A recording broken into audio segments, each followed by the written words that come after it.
আমার ছোটোবেলায় অনুষ্ঠান বাড়িতে আমের চাটনি হলেই তার সঙ্গে আটিটাও কিন্তু থাকতো, কিন্তু এখন অনুষ্ঠান বাড়িতে আমের চাটনি করলে আটি আর পাওয়া যায় না। তাই ভাবলাম আজকে কাঁচা আম যখন বাড়িতেই আছে, আটি সহই অনুষ্ঠান বাড়ির মতো আমের চাটনি করি। তার জন্য আমগুলো কেটে নিয়েছি, আটিটাও নিয়ে নিয়েছি। এবার কড়াইয়ে জল বসিয়ে দিয়েছিলাম, জল গরম হয়ে গেছে। এবার আমগুলো দিয়ে বেশ ভালো করে আমগুলো সিদ্ধ করে নেব। আপনারা চাইলে প্রেশার কুকারেও সিদ্ধ করে নিতে পারেন, তবে যেন বেশি সিদ্ধ না হয়ে যায়।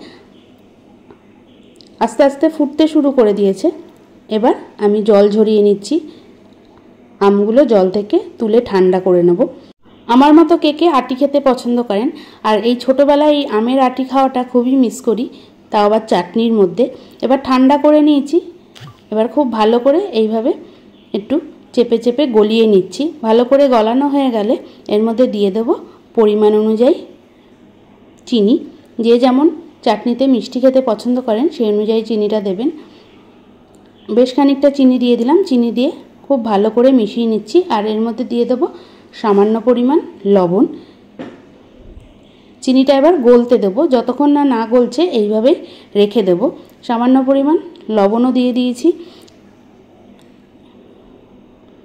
লবণটা দিয়ে আবারও বেশ খানিকক্ষণ মতো মিশিয়ে নিচ্ছি। এবার 10 থেকে 15 মিনিট মতো রেখে দেব। আস্তে আস্তে গলতে শুরু করে দিয়েছে চিনি। 10 থেকে 15 মিনিট পর সামান্য পরিমাণ সর্ষের তেল দিয়ে দিয়েছি। তেল গরম হয়ে গেছে। এর মধ্যে হাফ চামচ কালো সর্ষে আর দিয়ে দেব একটা শুকনো লঙ্কা। সর্ষেটা ফুটতে শুরু করে দিয়েছে, তারপরেই দিয়ে দেবো একটা শুকনো লঙ্কা। শুকনো লঙ্কাটা ভেঙে দিলাম। এবার এর মধ্যে দিয়ে দিচ্ছি চিনি দিয়ে মাখিয়ে রাখা আমটা। আমটা দিয়ে মিডিয়াম আঁচে 4 থেকে 5 মিনিট মতো রান্না করব। কিছুক্ষণ মতো নাড়াচাড়া করে নিচ্ছি। এর মধ্যে কিন্তু হলুদ দেব না। এবার এর মধ্যে দিয়ে দিচ্ছি বেশ খানিকটা কাজু কিশমিশ। কাজু কিশমিশ দিয়ে আবারও বেশ খানিকক্ষণ মতো মিশিয়ে নিচ্ছি। আরও 2 থেকে 3 মিনিট মতো মিডিয়াম আঁচে রান্না করব, যাতে আমের চাটনিটা একটু জেলি জেলি হয়। আমি এর মধ্যে আজকে 5 ফোড়ন ভাজার গুঁড়ো দিচ্ছি না।